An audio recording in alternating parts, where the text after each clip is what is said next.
Hello Nitin. नहीं दे रहा है आवाज।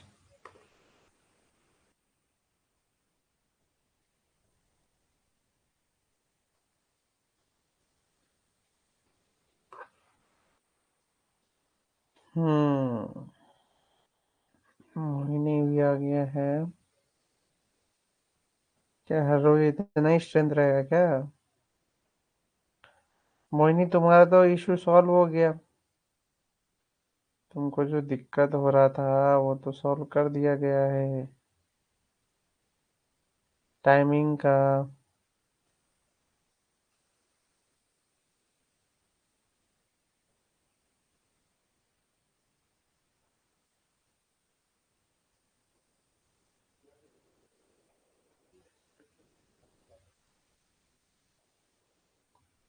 अरे हाँ हाँ, मेरी आवाज तो क्लियर।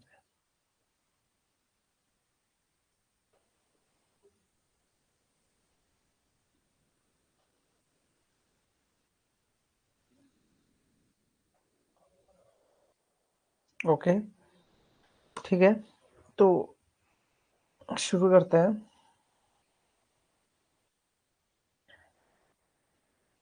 देखो, आज का टॉपिक स्टार्ट करने से पहले ना थोड़ा कुछ चीजें जान लेते हैं। जैसे कि कुछ वर्ड्स हैं। एक मिनट में थोड़ा फुल स्क्रीन करता हूँ। एक मिनट तो।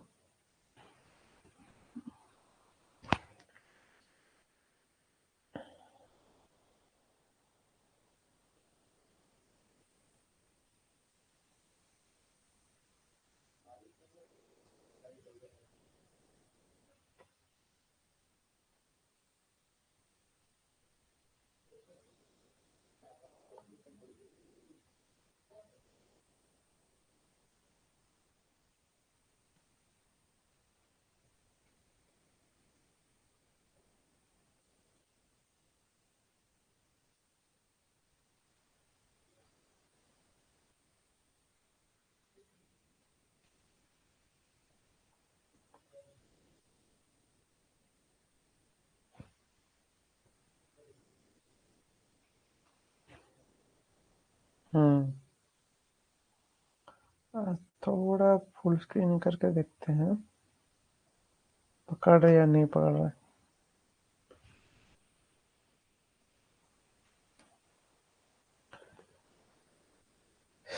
आ नहीं रहा है ना अभी भी।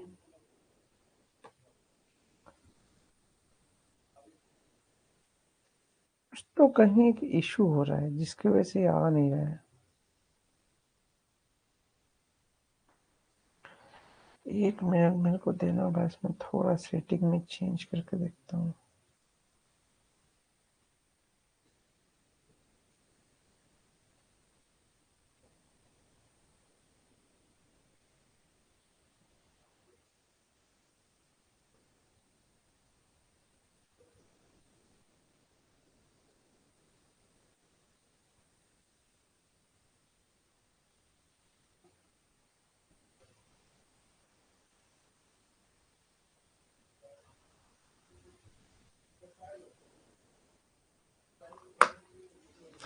जूम अभी भी नहीं हो रहा है ना? ओहो। ये नहीं होगा जूम भाई। तो इशू है इसमें। खैर छोड़ो। हम लोग चलते हैं। टॉपिक्स को कवर आउट करते हैं। आवाज तो क्लियर है ना मेरा?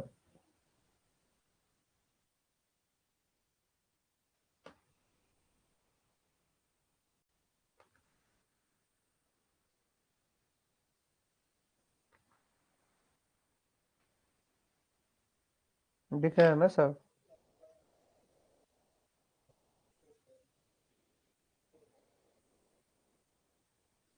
ओके। Let's start. हो गया टाइम बहुत। सब आ गए हैं आई थिंक। ओके। बात करते हैं ना। सबसे पहले तुमको पता होना चाहिए जो टर्म्स हैं, जैसे कि मोलारिटी। इसका मीनिंग क्या समझते हो? What do mean by molarity?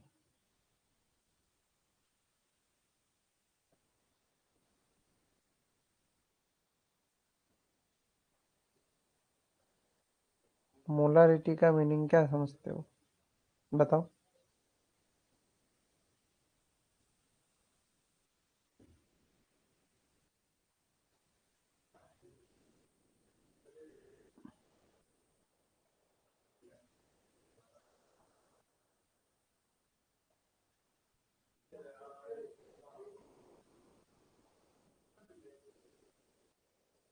बताओ बताओ बताओ, लेट मत करो। नहीं पता है तो बताओ। आगे चलेंगे। आगे चलेंगे। वेट नहीं करेंगे।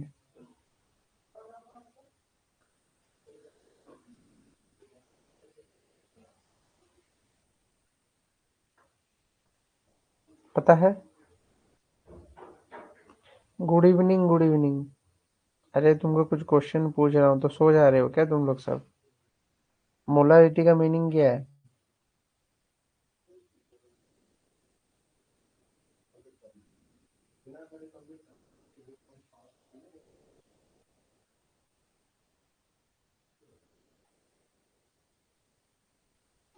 मोलारिटी की मीनिंग तो बताओ।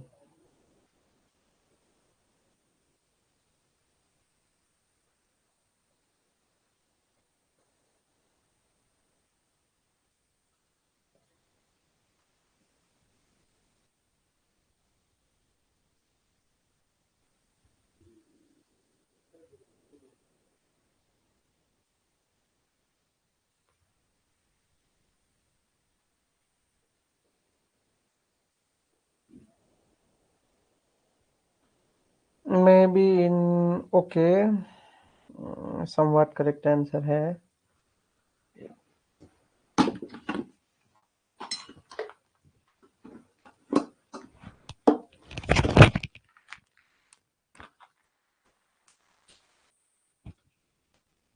और कोई बताएगा?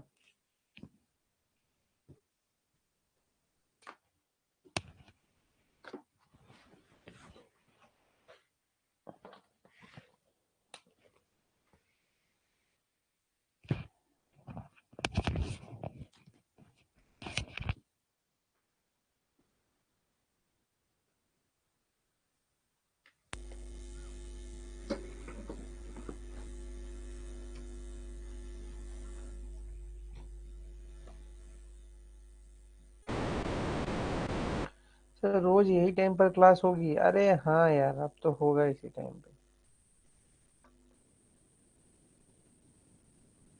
तो बताओ ना।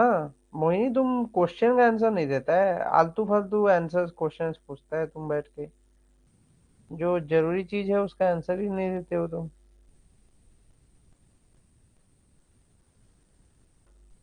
कब दोगे?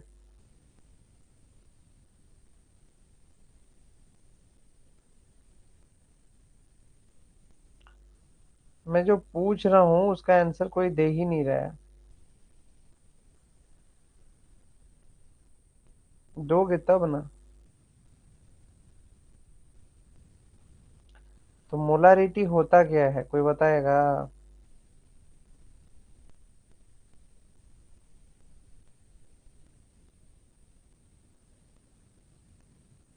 आपने क्या पूछा? मोलारिटी पूछा है मैंने। लिखा है इतना बड़े बड़े अक्षरों में, तुमको दिख नहीं रहा है? मोलारिटी।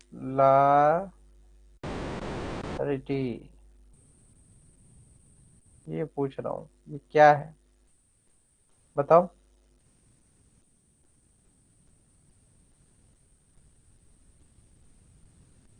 मोलारिटी क्या होता है?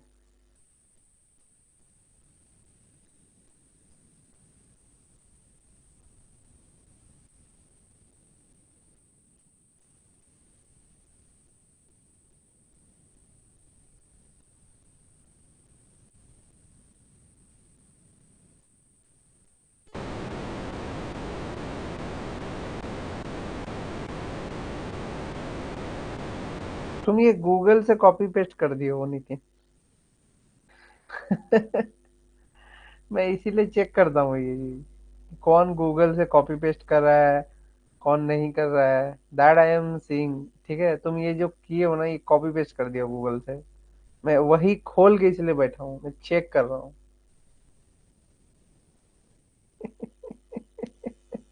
नितिन, बेवकूफ किसी और को बनाना।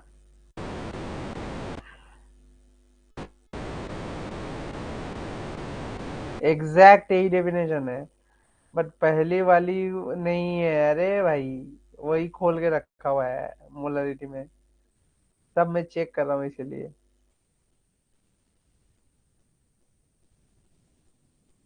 चलो एसआई यूनिट बता दो। चलो ये तो तुम लोगों को समझ में आ रहा है। What is the SI unit of molarity?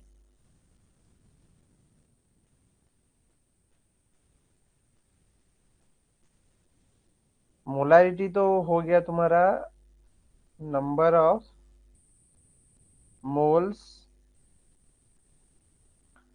Of solute volume of solution in litre, ये ना, number of mole of solute, ये हुआ। तो इसका जो यूनिट होगा वो क्या होगा? अरे ये सब बेसिक है, बताओ यार। इसमें अगर टाइम लेते रहोगे तो जिंदगी खत्म हो जाएगी।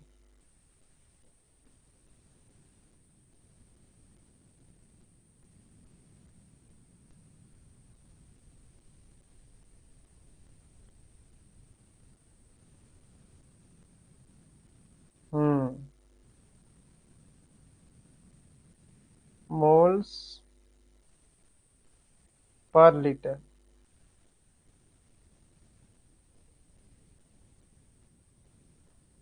ठीक है, ये तो है निश्चित कि मोल्स पर लीटर है। फिर बाद आता है तुम्हारा, ये तो हो गया कंप्लीट। अब कहानी आ रही है कि what do you mean by ppm?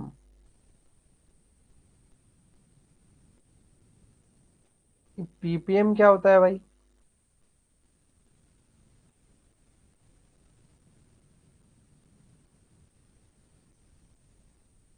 Ppm क्या होता है बताओ।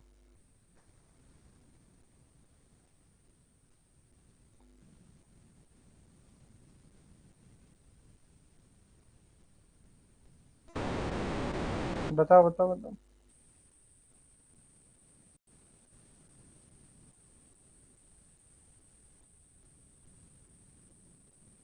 क्या हो?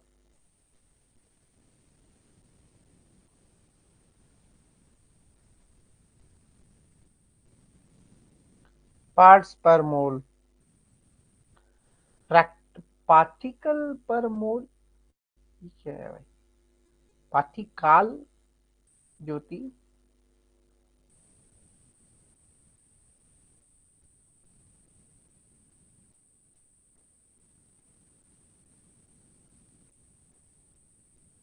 क्या बोल रहे हो? वो ये सब बड़ा ही कंफ्यूज चल रहे हो। पीपीएम का मीनिंग होता है सिंपली, जो तुम पढ़े हो मोलारिटी में, कि mass of the solute upon तुम्हारा mass of solution into 10⁻⁶। This is parts per million. ठीक है, बी हो जाएगा तो फिर 9 हो जाएगा, और टी हो जाएगा तो 12 हो जाएगा, ट्रिलियन वाले में अगर होगा तो ये तो क्लियर होना चाहिए इसमें। तो पता होना चाहिए कि क्या क्या खबर है, क्या कहानी है। ठीक है, दिस यू आर गेटिंग। ये सब मैं आगे नहीं पढ़ाऊंगा। कन्वर्जन क्या है, कैसा कन्वर्जन है, बट पीपीएम को हम एमजी पर लीटर ये भी बोलते हैं। ठीक है, तो इस चीज के बारे में भी समझ के रखना। इसमें भी आगे नहीं समझाऊंगा कि ये सब क्या है। ये सब बेसिक्स है, बहुत ही बेसिक्स है। नहीं, अब चलेंगे, तुम्हारा इसको हटाते हैं, इसकी कोई जरूरत है नहीं। चलते हैं सीधा गिब्स फ्री एनर्जी पे, जिस पे तुम्हारा टॉपिक शुरू होता है। जैसे कि मैं पहले भी पढ़ा चुका हूँ, कहाँ पे, थर्मोडायनेमिक्स में। ये चीज मैं ना पहले भी पढ़ा चुका हूँ। थर्मोडायनेमिक्स में ना गिब्स फ्री एनर्जी पढ़ा चुका हूँ। तो ये गिब्स फ्री एनर्जी जो होता है,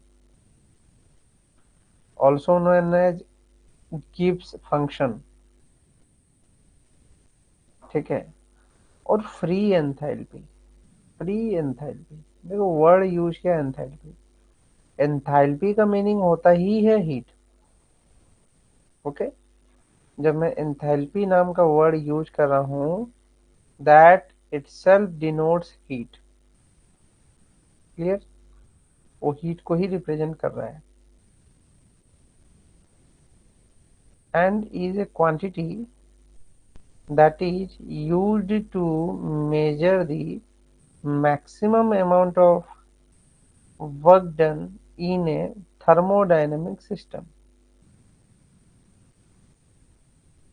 कितना ज्यादा वर्क डन होगा उसको मेजर करने में तुम्हारा गिब्स फ्री एनर्जी काम आता है। फिर बात आता है कि इसमें क्या कांस्टेंट रखोगे। सबसे पहला वर्ड है टेम्परेचर कांस्टेंट रहेगा, और दूसरा प्रेशर कांस्टेंट रहेगा। क्योंकि टेम्परेचर और प्रेशर बदलोगे तो तुमको पता ही है, पी बदल दो, टी बदल दो, तो भाई सब कहानी बदल जाएगा ना। वॉल्यूम ऑटोमेटिकली बदल जाएगा। हमको वॉल्यूम को चेंज नहीं करना है, हमको कांस्टेंट रखना है, ताकि वॉल्यूम जो है वो एनर्जी के बल पे बढ़ते रहे और घटते रहे। ठीक है, तो गिव्स फ्री एनर्जी जो है is denoted by the symbol G. ये पता ही है तुमको। और क्या है, its value is usually expressed in joules और किलो जूल्स। ठीक है, gives free energy can be defined as the maximum amount of work that can be extracted from a closed system। सबसे जरूरी चीज बताया, क्लोज्ड सिस्टम। अगर ये open system होता तो क्या दिक्कत होता, इसमें मटेरियल का एडिशन होता। ठीक है, टेम्परेचर का भी एडिशन हो सकता है, जो कि हमको गिव्स फ्री एनर्जी के डेफिनेशन के खिलाफ है।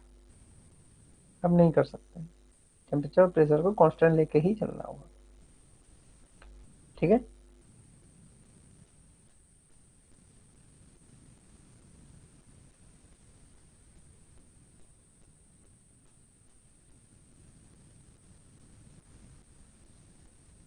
सर एनर्जी के साथ बोलिए, नहीं तो हमें भी नींद लग जाए।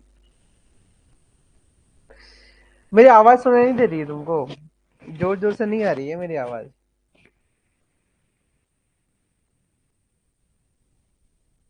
मैं तो दहाड़ सकता हूँ, बट चिल्लाना सही नहीं है ना। फिर मेरी आवाज नहीं आ रही है तुमको, क्लियर नहीं आ रही है जो भी मैं बोल रहा हूँ? लगता है तुम्हारा जो माइक्रोफोन या हेडफोन है वो काफी धीमा चल रहा है, बिल्कुल ही स्लो चल रहा है। क्या मोहिनी, रोज मेरी आवाज ऐसी आती है क्या? धीमा धीमा सुनाई नहीं देता है? मैं पॉज लेके ही पढ़ा रहा हूँ आज, ताकि तुम और अच्छे से चीजों को समझ सको। क्योंकि तुमको वैसे भी तुमको टाइम लगेगा, बॉटनी बैकग्राउंड से हो। क्या बोल रहे हैं, क्लियर नहीं हो पा रहा तो मैं क्या बोल रहा हूँ? ओके, आवाज अगर धीमी हो रही है ना तो बता दिया करो, क्योंकि पता नहीं, ये माइक्रोफोन तो दिलवाए हैं जीतू सर, बट इसमें आवाज ऊपर नीचे भी होता है कभी कभी, सिस्टम के प्रॉब्लम की वजह से हो सकता है। बोल तो मैं रहा हूँ। देखो, गिव्स फ्री एनर्जी के मीनिंग तो पढ़ लिए, बट गिव्स फ्री एनर्जी का इक्वेशन भी पढ़ना जरूरी था। तो हमने ये भी पढ़ा है थर्मोडायनेमिक्स में। क्या? G equal to H minus T S, जिसमें कि जी तुम्हारा गिब्स फ्री एनर्जी है, एच तुम्हारा एंथैल्पी है, टी तुम्हारा टेम्परेचर है, एस तुम्हारा एंट्रोपी है। ठीक है। और इसके अलावा इसका एक और फॉर्मूला है, जिसमें कि हम पढ़ते हैं G equal to U plus P V minus T S. अब ये कहाँ से है? तो बोलेगा कि सर ये वाला जो एक्सप्रेशन है ये कहाँ से लेके आए हो, है ना? तुम लोग यही सोचोगे, तो मैं बता देता हूँ। फर्स्ट लॉ ऑफ थर्मोडायनामिक्स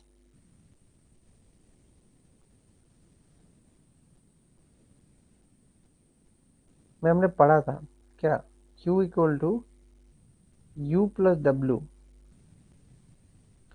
ये एक्सप्रेशन तुम पढ़ चुके हो फर्स्ट लॉ ऑफ थर्मोडायनामिक्स में, जिसमें कि Q क्या था, हीट एनर्जी था।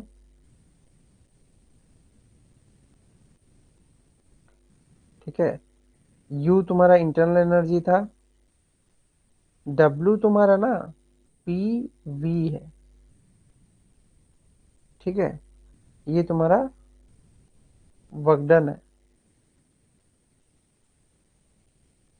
केटली वाला दिया था ना एग्जाम्पल, जिसमें ऐसे ऐसे केटली बनाया था, बर्नर से गर्म किया था, और इसका ढक्कन जो है वो कूद रहा था, ये भी दिखाया था। जो इसका ढक्कन है वो एक डिस्टेंस कूद रहा है, अगर स्टीम मिल रहा है तो उसको, समझ रहे हो? तो ये तो क्लियर है ना, ये चीज ही बात चल रही थी। तो यही जो Q equal to H plus W है, Q की जगह में तुम H भी लिख सकते हो। क्यों? क्योंकि H क्या है, एंथैल्पी है। ठीक है। एंथैल्पी, एंथैल्पी का मीनिंग क्या होता है, वो भी एक तरीके का हीट एनर्जी को ही बता रहा है। इसलिए H के जगह में तुम एंथैल्पी लिखे हो। तो एंथैल्पी Q का जगह ले सकता है, इसलिए यहाँ पे उस फॉर्मूले को लगा दिया और माइनस टी एस लिख दिया। This is possible. इस तरीके के इक्वेशन भी लिखे जा सकते हैं। अब क्लियर हुआ मोहिनी?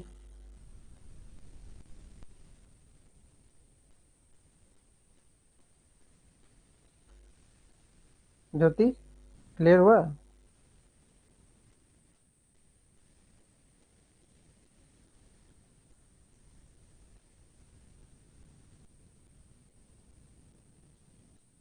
ये जो दूसरे क्लास वालों का क्लास तो अभी हो रहा है क्या?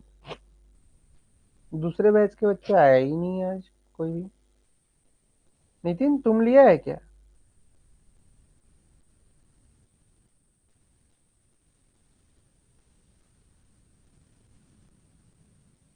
तुम लिया है क्या दूसरा वाला क्लास, जो पेपर वन?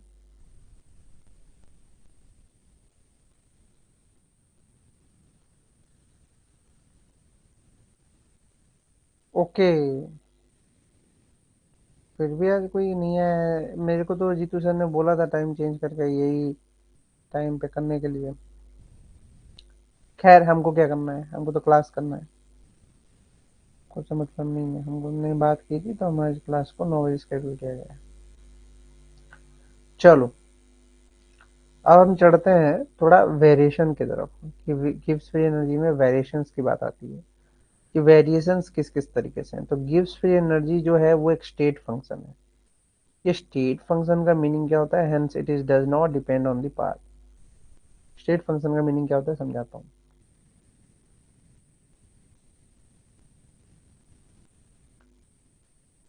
नितिन है, ठीक है, दौड़ रहा है,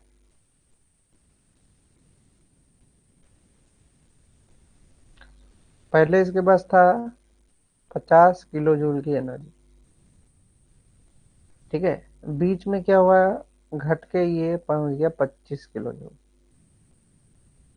ठीक है, तो हम क्या कर रहे हैं नितिन का,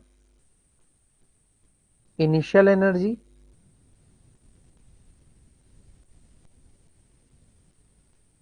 और फाइनल एनर्जी ही देख रहे हैं बस। इनिशियल एनर्जी और फाइनल एनर्जी ही देख पा रहे हैं।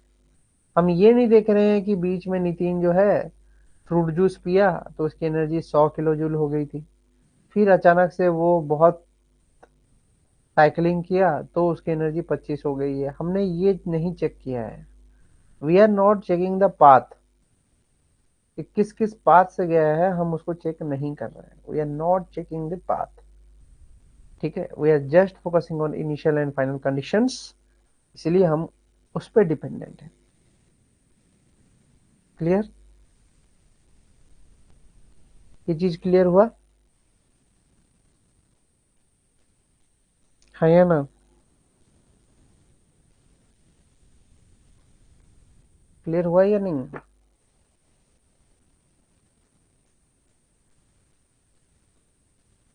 मोहिनी, ये चीज समझ में आया, ये जो सेंटेंस लिखा है?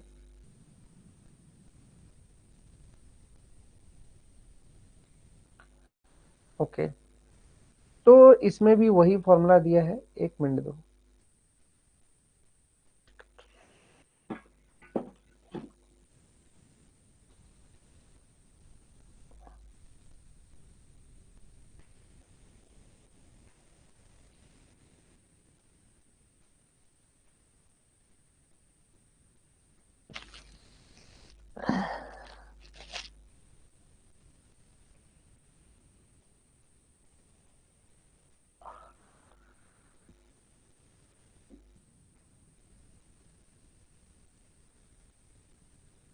क्या मोहिनी समझ में नहीं आया? क्या समझाया?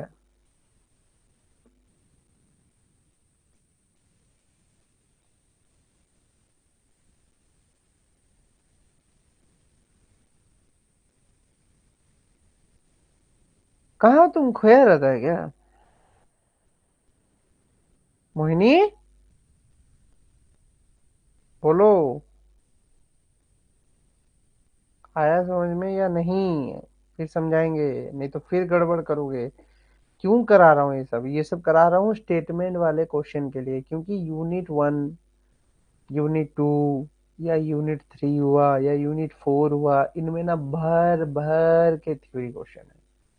तुम देखे नहीं हो लास्ट 2 साल का पेपर, इतना थ्योरी दिया, इतना थ्योरी दिया, न्यूमेरिकल हटा दिया है बिल्कुल भी। थ्योरी थ्योरी बहुत है, इसलिए कंसेप्ट क्लियर होना चाहिए। वो क्या बोल रहा है समझो। गिव्स फ्री एनर्जी जो है वो एक स्टेट फंक्शन है। एक स्टेट फंक्शन मतलब क्या है, कि वो एक ऐसा फंक्शन होता है। फंक्शन मतलब कैसा, थर्मोडायनेमिक फंक्शंस की बात चल रही है, ये थर्मोडायनेमिक फंक्शंस की बात चल रही है। ये स्टेट फंक्शन एक ऐसे तरीके का फंक्शन है जिसपे हम पाथ पे डिपेंडेंट नहीं होते हैं। मतलब ये नितिन की मैं बात किया, नितिन जो है पहले उसकी पास एनर्जी 50 किलो जूल थी, क्योंकि वो सुबह से ब्रेकफास्ट करके गया था। कहाँ के लिए? कोचिंग के लिए। ठीक है, इनिशियल एनर्जी उसकी 50 किलो जूल थी, बट जब वो वापस पहुंचा लास्ट में तो उसकी एनर्जी हो गई 25 किलो जूल। ठीक है, लेकिन वो बीच में क्या क्या किया है ये सब हम नहीं देख रहे हैं, किसमें, गिब्स फ्री एनर्जी में। हम जस्ट डेल्टा जी देखेंगे, that is equal to change. तो 25 - 50 हो गया -25 किलो जूल। उसमें क्या है, उसके एनर्जी में -25 जूल की, किलो जूल की कमी आई है। क्लियर? बट हम ये नहीं जान पा रहे हैं कि नितिन जो है बीच में क्या क्या किया है। नितिन अगर किए पहले बीच में क्या क्या होगा, खाना ठूस के खा लिया होगा तो 100 किलो जूल का उसके पास एनर्जी होगा। फिर अचानक से वो क्या है, चट्टान चढ़ रहा होगा, एनर्जी उसकी खत्म हो रही है तो 25 किलो जूल पे आया है। हम ये जो बीच रास्ते में जो वो कर रहे हैं ना काम, उस पे हमारा कोई फोकस नहीं है। That is called as state function. किसी भी वेरिएबल का जो बीच में जो चेंजेस आ रहा है उसको अगर हम ऑब्जर्व नहीं कर रहे हैं, तो उस तरीके के थर्मोडायनेमिक फंक्शन को हम स्टेट फंक्शन बोलते हैं।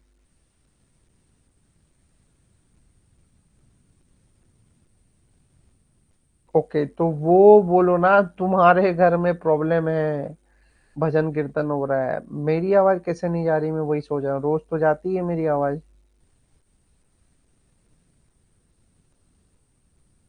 मेरी आवाज में तो कोई गड़बड़ है ही नहीं। शुक्र मनाओ तुम लोगों की वॉइस का ऑप्शन नहीं दिया गया है। तुम लोग की वॉइस का ऑप्शन देता ना तो भाई जान निकल के हाथ में आ जाती। इतना चिल्लाना, इतना बैकग्राउंड आता है, प्रॉब्लम ही प्रॉब्लम होता। ठीक है, खैर छोड़ो, आगे चलते हैं। बात आती है कि ये जो इक्वेशन है तुम देख सकते हो, delta G equal to H T del S, यहाँ से ये इक्वेशन आया। इसको हम कौन सा इक्वेशन बोलते हैं, इसका एक नाम है।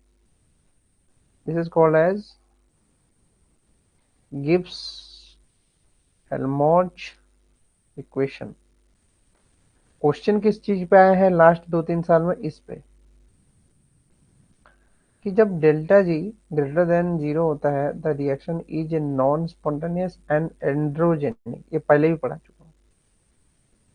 एंड्रोजेनिक मतलब क्या है कि उसको हीट चाहिए और काम करने के लिए। ठीक है, लेकिन हम बात करते हैं जब एक्सोर्जेनिक। ठीक है, एक्सोर्जेनिक की बात करते हैं तो रिएक्शन क्या होता है, स्पॉन्टेनियस हो जाता है। और एक्सोर्जेनिक मतलब उसमें हीट रिलीज आउट होता है, हीट रहता नहीं। ठीक है, जबकि वहीं पे अगर हम delta G equal to zero की बात करते हैं तो रिएक्शन क्या है, इक्विलिब्रियम में है। ठीक है, ये समझ में आ रहा है। तुम वॉइस को हटा दो, क्या तुमको ये समझ में आ रहा है कि नहीं जो मैं वहां पे बता रहा हूँ, what ever I am telling, do you understand दोस्त। नेट पे भी पूछते हैं, अरे हाँ यार, सी एस आई नेट कौन सा अलग है, इन्वायरमेंट थोड़ी अलग है। इन्वायरमेंट तो हर चीज से जुड़ा हुआ है, कोई चीज नहीं जिससे नहीं जुड़ा हुआ है। अरे यार, ये बीच में फिर वीडियो लटक जा रहा है। एक एक सेकंड दो, 2-3 सेकंड दो मेरे को, कर रहा हूँ मैं।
हम्म।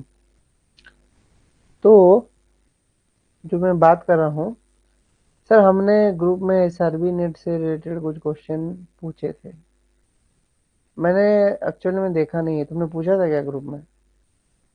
देख लेंगे। कौन से ग्रुप में पूछा था? यही अपने ग्रुप में?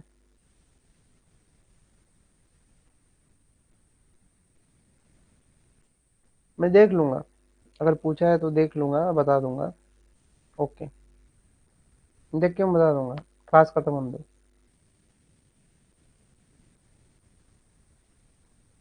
आता है सेकेंड लॉ ऑफ थर्मोडायनामिक्स। इसमें बोलता है कि based on the concept of entropy spontaneity, second law of thermodynamics बना हुआ है। सेकेंड लॉ उसी के बेसिस पे बना हुआ है। ठीक है, उसी चीज के बेसिस पे बना हुआ है। तो वो बोलता है, पहला स्टेटमेंट जो second law of thermodynamics suggest करता है, वो बोलता है all the spontaneous process are thermodynamically irreversible. सही बात है। अगर किसी भी सिस्टम से एनर्जी रिलीज हो रहा है, ठीक है, अगर किसी भी सिस्टम से एनर्जी रिलीज हो रहा है जैसे कि स्पॉन्टेनियस प्रोसेस है, तो उससे ऑटोमेटिक एनर्जी रिलीज हो रहा है, एनर्जी वापस तो नहीं आ पा रहा है। तो क्योंकि एनर्जी वापस नहीं आ रहा है, तो ये एक इरिवर्सिबल प्रोसेस हुआ कि उसको वापस नहीं कर पा रहे हो, एनर्जी जो सिस्टम से तुम उठा के लिए उसको वापस दे नहीं पा रहा हूँ, that's why it is irreversible process. फिर बोलता है it is impossible to convert the heat completely into the work without wastage. ये भी सही बात है, वेस्टेज होगा। फिर आता है तुम्हारा थर्ड कि एंट्रोपी ऑफ द यूनिवर्स जो है कंटिन्यूसली इंक्रीजिंग। ये तो बहुत बार पढ़ा चुका हूँ। एंट्रोपी तो बढ़ ही रहा है ना, ये तो सच बात है। क्यों? क्योंकि तुम्हारे स्टार्स का डेथ हो रहा है, स्टार्स नए स्टार्स बन रहे हैं, ठीक है, कुछ स्टार्स का डेथ हो रहा है तो कुछ स्टार्स बन रहे हैं, सोलर सिस्टम में भी बदलाव है, ठीक है, सूरज की रोशनी में भी बदलाव है, बहुत कुछ है, इसके वजह से चेंजेस हो रहा है, ठीक है। फोर्थ पॉइंट आता है कि the total entropy change of the system and entropy change of the surrounding is positive. सही बात है भाई। जो एंट्रोपी में चेंज आ रहा है और सराउंडिंग में जो चेंज आ रहा है, क्योंकि देखो क्लाइमेट में बाहर के इन्वायरमेंट में भी परिवर्तन है और एक छोटे से बॉडी में भी परिवर्तन है, दोनों में चेंजेस आ रहा है। इसीलिए वो सही बोल रहा है कि जो चेंज है एंट्रोपी का वो हमेशा इंक्रीजमेंट की तरफ है, कि ज्यादा से ज्यादा एंट्रोपी बढ़ रहा है, घट नहीं रहा है।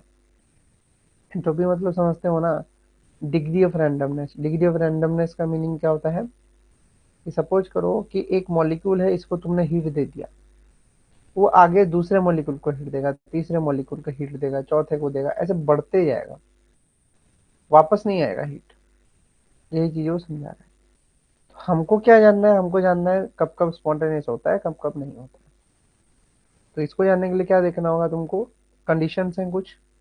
जब delta H less than zero हो जाएगा, ये हम इस फॉर्मूला के बेसिस पे चल रहे हैं,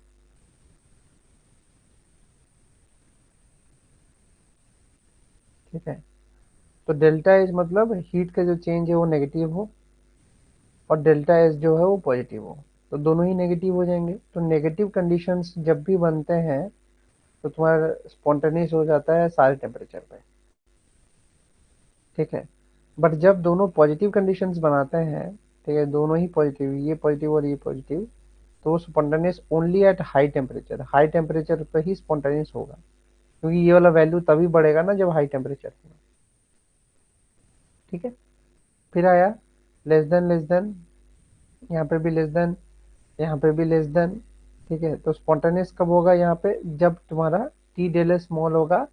और टी डेल स्मॉल कब होगा? जब वो लो टेम्परेचर में होगा, ठीक है। इतना तो तुम फॉर्मूला देख के आराम से पहचान पा रहे हो, क्यों मोहिनी? पहचान पा रहे हो या नहीं पा रहे हो? ये तो आसान है ना, ये तो समझ में आ रहा है, कोई बेवकूफ भी बता देगा। देख लो एक बार, ये बताओ मेरे को, ऑब्जर्व करके बताओ। नितिन, ज्योति, ये दोनों भी सो रहे हो क्या?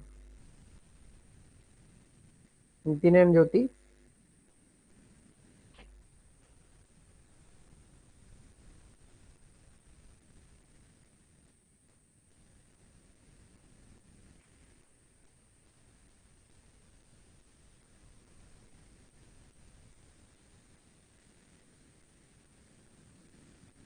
कि कब टेम्परेचर डिक्रीज, ये कंडीशंस देगा तुमको, उसमें कंडीशंस देगा स्टेटमेंट के फॉर्म में।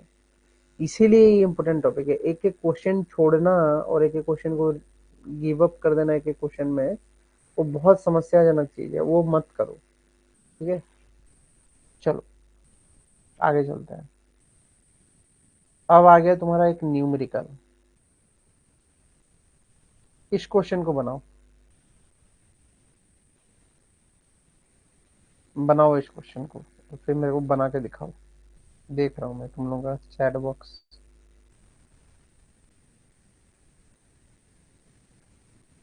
बनाओ, तब तक मैं देख रहा हूँ तुम्हारे चैट बॉक्स में क्या लिख रहे हो तुम।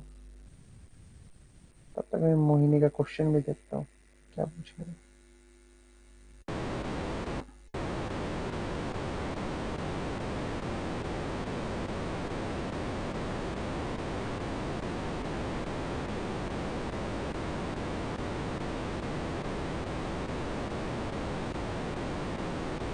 बनाओ बनाओ, क्वेश्चन बनाओ, देखा जाए।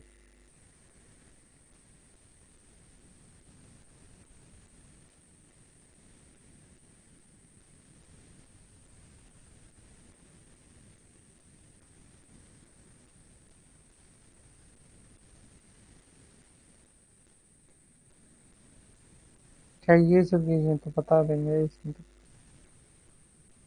अरे वो कंटेंट वंटेंट यही का है, सब डिट्टो यही आता है लगभग। कुछ कुछ बदल देता है एग्रीकल्चर के।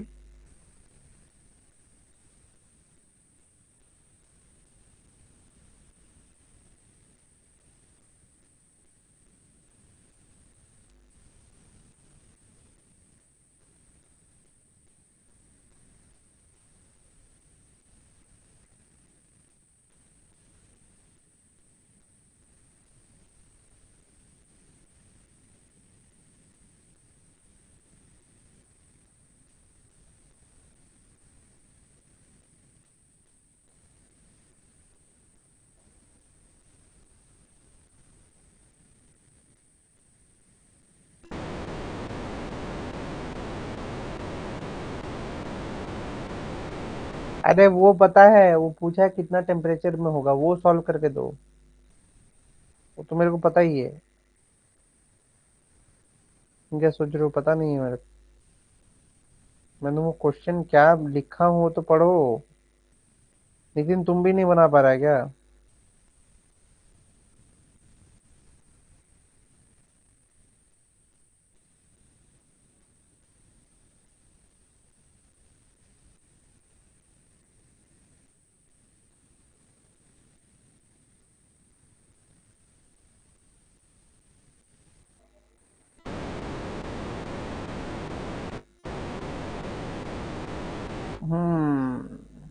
क्या होना चाहिए?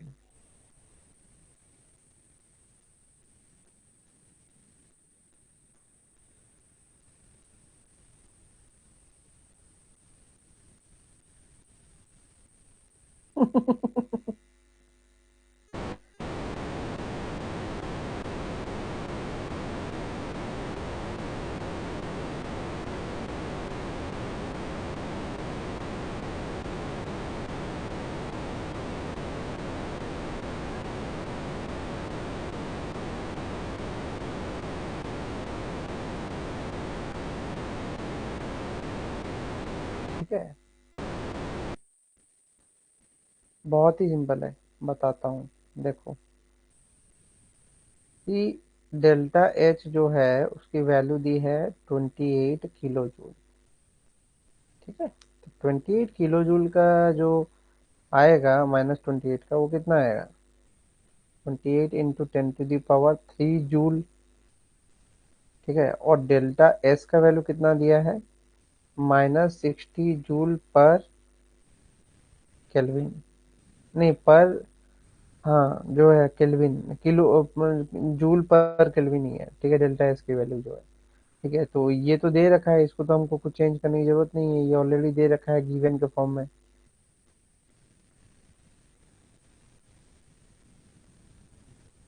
ठीक है, ये ऑलरेडी डन है। तो अब वो बोल रहा है कि temperature will change from spontaneous to non spontaneous. तुमको पता है कि डेल्टा जी जो होता है उसका फॉर्मूला होता है H T∆S। ये तुमको पता है। अभी और भी एक चीज पढ़ा है कि डेल्टा जी जब लेस देन जीरो होगा तब क्या होगा? स्पॉन्टेनियस होगा। और डेल्टा जी जब ग्रेटर देन जीरो होगा तो तुम्हारा नॉन स्पॉन्टेनियस होगा। बट डेल्टा जी जब इक्विलिब्रियम होगा तब क्या होगा? इक्वल टू जीरो होगा।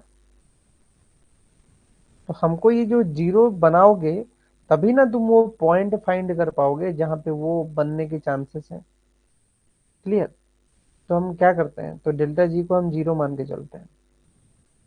डेल्टा एच की वैल्यू दी है -28 × 10⁻³ टी निकालना है। और डेल्टा एस का वैल्यू दिया है -60 इक्वल टू जीरो। ठीक है,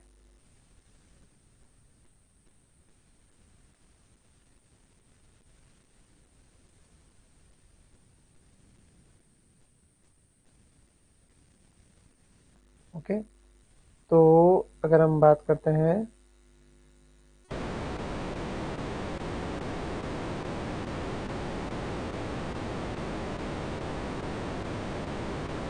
टी, क्या हो जाएगा?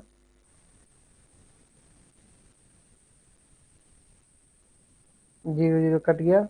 अब इसको अगर तोड़ेंगे तो ये आएगा 4, ठीक है, and then comes 6, then comes again 6, 46.667 ऐसे होगा। क्या होगा? केल्विन, 46.667 केल्विन, ठीक है, वहां पे जाएगा।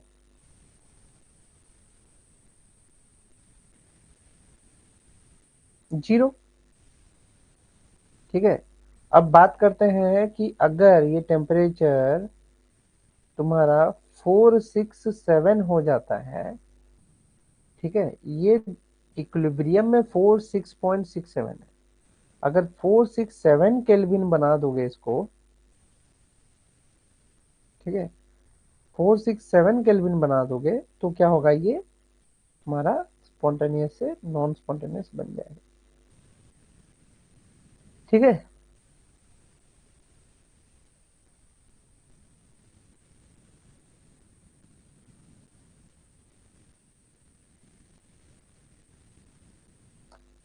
टी जो है हमारा 467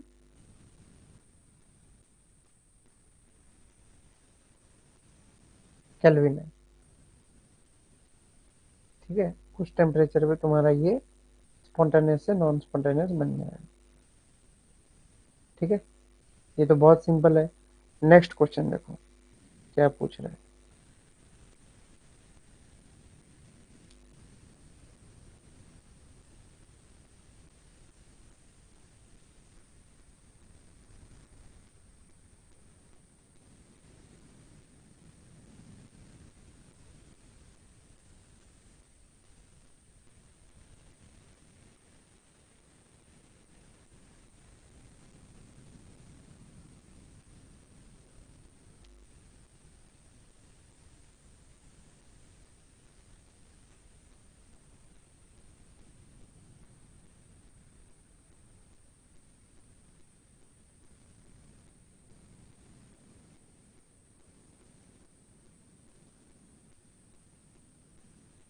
कुछ न्यूमेरिकल कर लोगे तो दिमाग में प्रिंट हो जाएगा ना, समझ में आ जाएगा। करो इसको।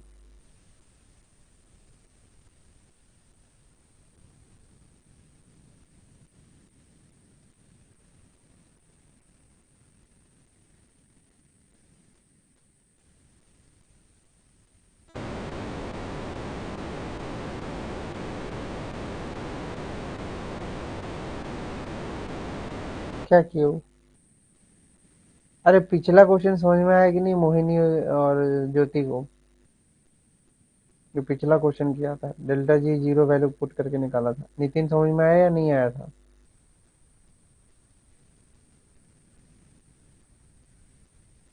इस तरीके के क्वेश्चन आते रहेंगे भाई, इसलिए इस तरीके के क्वेश्चन के लिए तैयार रहो।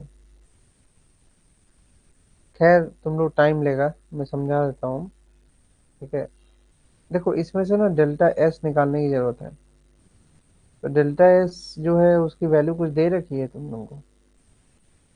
नहीं दे रखा है ना? क्या दे रखा है? -284.8 जूल केल्विन इनवर्स दे रखा है ऑलरेडी। अब बात करते हैं के की। अब इसमें के क्या होगा? के तुम्हारा होगा टेम्परेचर, ठीक है। कौन सा टेम्परेचर? ये वाला 25 डिग्री मान के चलो। तो 273 plus degree Celsius equal to 298 kelvin. Temperature निकाल रहा हूँ, टेम्परेचर इन केल्विन निकाल दिया, 298 केल्विन हो गया। अब सिंपली डेल्टा जी में पुट कर दो ना, इतना क्या सोच रहे हो? -176 -298 -0.2848, ठीक है, तो डेल्टा जी की जो वैल्यू आएगी वो लगभग अराउंड -91.1 किलो जूल। ठीक है, यहाँ कैलकुलेशन में फंसोगे ये तो निश्चित है, तो इसमें राउंड अप करके 3 ले लो इसको, ताकि तुम्हारे लिए आसान हो जाए। समझ में आया? क्लियर हुआ ये वाला पार्ट जो भी है? ओके, चलो नेक्स्ट टॉपिक है केमिकल काइनेटिक्स। देखो, बाय डेफिनेशन ना ये सब थ्योरी बेस्ड क्वेश्चन है, पूछेगा ही तुमको। ये केमिकल काइनेटिक्स होता है क्या? रिएक्शन काइनेटिक्स होता है, जो कि हेल्प करता है understand the rate of the reactions and how it is influenced by the certain conditions. किस कंडीशंस में ये रेट ऑफ रिएक्शंस चेंज हो रहे हैं और क्या क्या कंडीशन होते हैं इन पे ये निर्धारित है। It further helps to gather the analyse the information about the mechanism of a reaction also. Mechanism और क्या कैरेक्टरिस्टिक्स है केमिकल रिएक्शन, इन सब पे भी ये काम कर रहा है। ठीक है, अब हम बात करते हैं कंसंट्रेशन बढ़ते जा रहा है। ओके, जिसमें कि प्रोडक्ट्स है तुम्हारा और रिएक्टेंट है। एक प्रोडक्ट है, एक रिएक्टेंट है। तो जैसे जैसे तुम्हारा रिएक्टेंट घटेगा वैसे वैसे तुम्हारा प्रोडक्ट बढ़ रहा है। तो यही चल रहा है, this is called as reaction kinetics. जिसमें कि तुम्हारा जो स्लोप बनता है दोनों में, वो डीसी अपॉन डी टी बनता है। कंसंट्रेशन डिक्रीज कर रहा है बाई डी टी से। तो हमने पढ़ रखा है, सपोज करो कि एक रिएक्शन में दिया है तुम्हारा A A B capital B, C capital C and D capital D. इसमें पूछेगा रेट क्या है, तुम क्या बोलोगे? A to the power A upon, इस तरीके से रेट बनता है ना इसका। ठीक है, नहीं 1/a होता है, वो ए जो है सामने आता है लेकिन माइनस साइन आ जाता है। ठीक है, मतलब -1/a ब्रैकेट ए अपॉन टी। ये हम कर क्या रहे हैं? ये हम प्रोडक्ट को घटा रहे हैं, नहीं रिएक्टेंट को घटा रहे हैं, इसलिए नेगेटिव साइन है। रिएक्टेंट जब डिक्रीज करता है तो रेट का रिएक्शन ये होता है। राइट हैंड साइड में चले जाओगे तो ये क्या हो जाएगा? 1/c capital C upon T, जो कि पॉजिटिव साइड है। तो पॉजिटिव साइड में प्लस रहता है, नेगेटिव साइड में नेगेटिव रहता है। तो यही समझा रहा है वो रेट काइनेटिक्स में कि रिएक्टेंट घट रहा है तो प्रोडक्ट ऑटोमेटिकली बढ़ रहा है, जो रिएक्शन का कारण है। इसमें तो कुछ है ही नहीं, इसको तो बताने की जरूरत भी नहीं है इतना खास कुछ। दैट यू नो, एक रेट ऑफ डिसअपियरेंस होता है, एक रेट ऑफ अपियरेंस होता है। बट क्वेश्चन आएगा किधर से? क्वेश्चन आएगा तुम्हारा ये फैक्टर से, कि फैक्टर कौन कौन से अफेक्ट कर रहा है। सबसे जरूरी चीज कंसंट्रेशन ऑफ द रिएक्टेंट, कितना कंसंट्रेशन है वो डिपेंड करता है। According to collision theory we discuss later, reactant molecules collide with each other to form the product. सही बात है। तो कंसंट्रेशन ऑफ रिएक्टेंट बहुत ज्यादा इंपॉर्टेंट है, कि कितना रिएक्टेंट डाल रहे हो उस हिसाब से कहानी बनेगा। नेचर ऑफ रिएक्टेंट, ठीक है, कि मतलब वो रिएक्टेंट जो तुम डाल रहे हो क्या वो दूसरी चीजों से रिएक्टिव है? अगर वो दूसरी चीजों से रिएक्टिव है तो उसमें क्या होगा कि रिएक्शंस वगैरह तेजी से होगा, आयन एक्सचेंज प्रोसेसेस बढ़ जाएगा। ठीक है, और मोस्टली फास्ट रिएक्शन दिखाएगा वो। तो नेचर ऑफ रिएक्टेंट जो है वो दूसरा कंडीशन है। तीसरा कंडीशन में क्या आ रहा है? Physical state of the reactant. सही बात है, किस स्टेट में है उस हिसाब से वो ग्रेटली इफेक्ट करेगा rate of change of reactions. Gases होगा तो अलग तरीके से, लिक्विड होगा तो अलग तरीके से, एक्वस मीडियम में जल्दी से करता है एक्ट। ठीक है, तो ये चीज पता होना चाहिए। एक्चुअल में ये एक्वस सॉल्यूशंस में वो जल्दी रिएक्ट करता है कोई भी रिएक्टेंट जो होता है। ठीक है, ये सच बात है। फिर आता है तुम्हारा सरफेस एरिया ऑफ रिएक्टेंट। सही बात है, रिएक्शन होने के लिए तुमको सरफेस एरिया भी तो चाहिए। बिना सरफेस एरिया का कैसे रिएक्टेंट होगा? रिएक्शन कंसिडर ही बनने के लिए सब एक सरफेस तो चाहिए। रिएक्शन के लिए सरफेस ही नहीं छोड़ोगे तो कैसे होगा? उससे क्या होगा कि frequency of the collision between the reactant particles बढ़ जाएगा। जितना ज्यादा सरफेस एरिया मिलेगा उतना ज्यादा वो फैल के रिएक्शन करेगा। ठीक है, तो ये तीसरा और चौथा भी हो गया। अब बात होता है टेम्परेचर। सही बात है, टेम्परेचर इंक्रीज करो, नंबर ऑफ कॉलिजन बढ़ जाएगा, रिएक्टेंट मॉलिक्यूल्स पर सेकेंड जो है वो भी बढ़ जाएंगे। Increases thereby increasing the rate of the reactions depending on whether reaction is endothermic or exothermic in temperature forward और backward respectively, जैसा भी है। बट टेम्परेचर इंक्रीज किया तो तुम्हारा कोलिजन रेट बढ़ेगा। तो यहाँ पे बेसिक कंसेप्ट यही है, कोलिजन रेट बढ़ाओ और तुम्हारा काम करो। ठीक है। अब इस पे भी एक क्वेश्चन है, बट ये क्वेश्चन जो है, अब मैं थोड़ी देर रखता हूँ, ये तुम्हारे लिए होमवर्क है, इसका आंसर मेरे को कल बता देना तुमने, ये आंसर क्या है। मैं थोड़ी देर के लिए रख रहा हूँ इसको, ताकि तुम्हारे लिए इजी हो देखने में। इसका आंसर तुम लोग कल बताओगे। ठीक है। अब आता है केमिकल पोटेंशियल की बात। तो केमिकल पोटेंशियल क्या होता है? Of a substance is the chemical energy पर मोल ऑफ ए सब्सटेंस। इसमें ज़्यादा कुछ है नहीं। ठीक है, इसको इतना डिटेल में पढ़ने की जरूरत नहीं, केमिकल पोटेंशियल इस तरीके के क्वेश्चन को। ठीक है।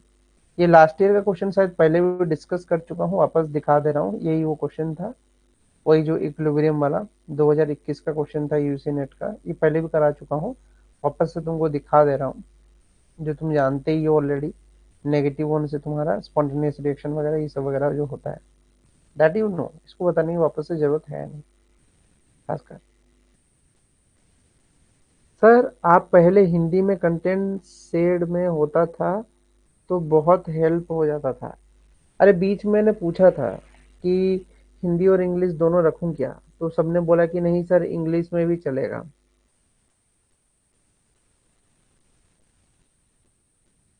हिंदी में रखने का एक समस्या ये हो रहा है ना कि वो जो अ, उसमें जब डाल रहा हूँ ना, वो कर ले रहा है, मतलब जगह और स्पेस बहुत ले ले रहा है, जिसकी वजह से दिक्कत हो रहा है।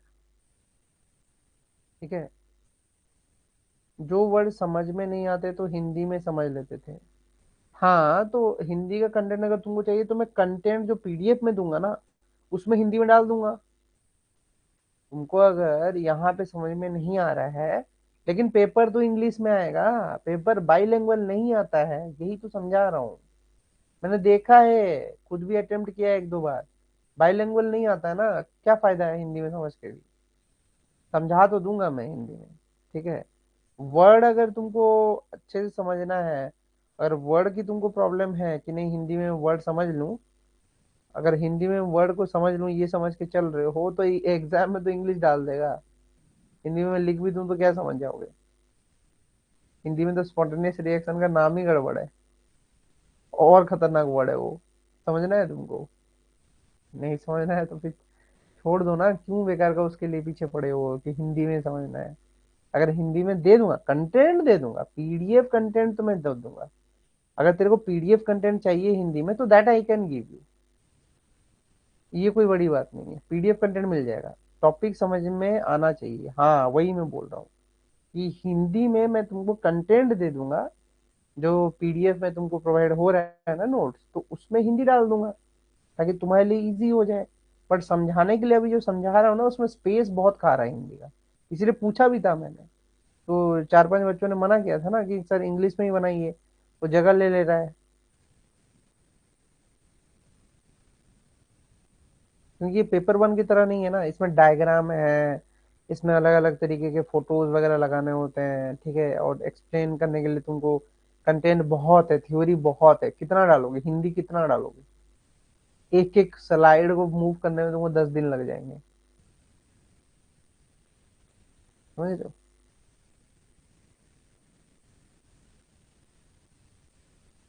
नोट्स में दे दूंगा, मैं इसलिए तो कुछ दिन से स्टॉप करके रखा हूँ नोट्स। देखना तुम, यूनिट 2 का जो है नोट्स मैंने दिया नहीं है अभी। यूनिट 2 के नोट्स में जब दूंगा ना, तब उसमें हिंदी डाल के ही दे दूंगा, नोट्स देख लेना। ठीक है।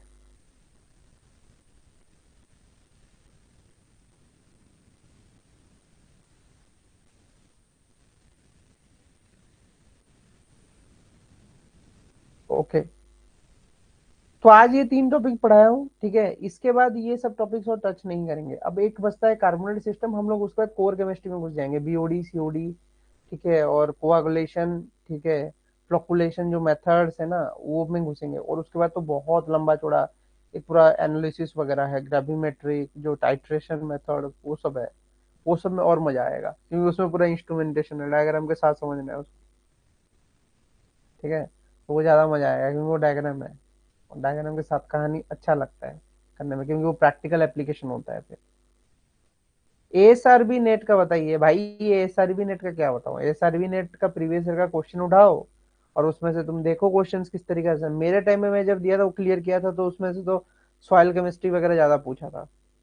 सॉइल केमिस्ट्री पढ़ना होगा, तब निकल जाएगा वो।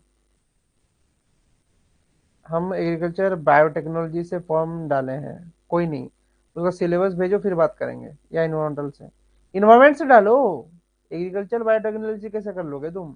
खतरनाक है वो। इन्वायरमेंट में तो फिर भी सॉइल सॉइल डालता है, उससे तो खतरनाक है।